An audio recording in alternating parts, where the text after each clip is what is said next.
Alors, le viager, c'est un investissement en fait d'un achat de nue propriété en réalité. C'est-à-dire qu'on ne obtient la pleine propriété que uniquement au décès de la personne qui nous vend.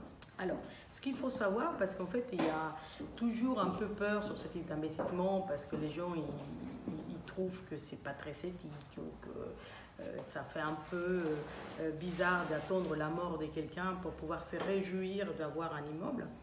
Bah, le viager, en fait, on n'est pas obligé d'attendre le décès de la personne. On peut vendre son viager, on peut vendre la nue propriétaire. Donc c'est là où ça devient intéressant, c'est-à-dire qu'on peut très bien acheter un viager de quelqu'un qui a 60 ans, 70 ans, on attend 10 ans, et son viager, effectivement, comme on a attendu plus de temps, bah, ça prend de la valeur. Donc sans devoir attendre, effectivement, le décès de la personne.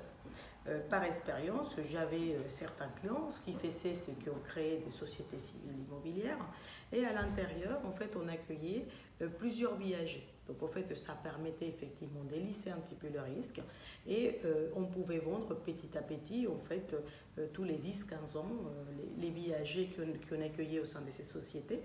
Et ça la permettait effectivement d'avoir un joli patrimoine immobilier. Et ce qui est intéressant encore, c'est que les viagers aujourd'hui, par cette histoire d'augmentation de taux et d'inflation, c'est un produit qui devient très très intéressant parce qu'on l'achète moins cher, déjà de base.